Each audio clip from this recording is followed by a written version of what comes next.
नमस्कार,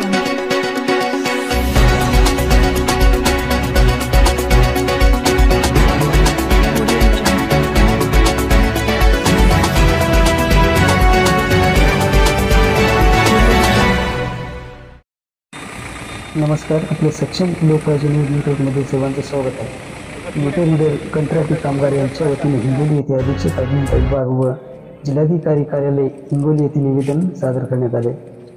संपूर्ण महाराष्ट्रभर फॉल्टी मीटरच्या जागी स्मार्ट मीटर प्रिपेड मीटर बसवण्याचे काम सुरू आहे। यामुळे मीटर रीडिंग घेणारे व वीज बिल वितरण कामगारावर येणाऱ्या काळात उपासमारीची वेळ येईल।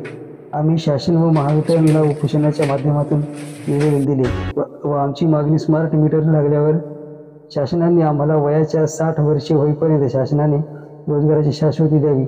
नागपूर येथे हिवाळी अधिवेशनात ऊर्जामंत्री यांना निवेदन दिले असता परंतु त्यांनी सांगितले की 1 महिना एका संघटनेशी चर्चा करू, परंतु अद्यापही त्यांनी चर्चेला बोलवले नाही।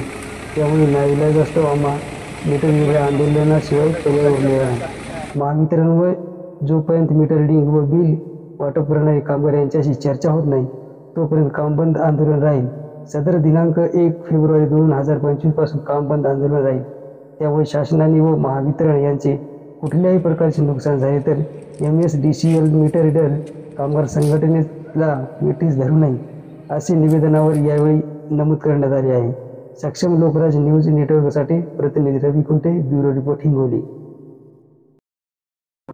वसमतचे गुत्तेदार माननीय संतोषजी महात्मे साहेब हे एक मीटर रीडरचे काम घेतात व सर्व मीटर रीडरला पेमेंट वेळेवर करतात।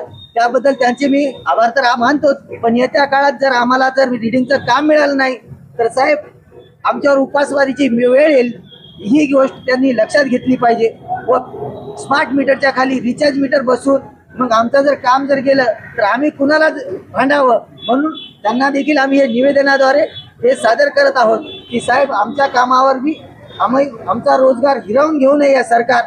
कारण अडाणी आणि अंबानीच्या पोट भरण्यासाठी या ठिकाणी काही जसं की जयचंद नावाचे जे प्राणी होते मागच्या काळात ज्यावेळेस मराठा साम्राज्य होतं, पण या जयचंदांनी बत्तीने कडून जो अन्याय झालेला आहे यांच्यामुळेच मोगलाई आली होती। तशीच मोगलाई किंवा इंग्रजशाही येऊ नये यासाठी मी आमच्या गुत्तेदार साहेबाला विनंती करतो की आपण थोडंसं सहकार्य करावं, सर्व मीटर रीडरला सपोर्ट करावा।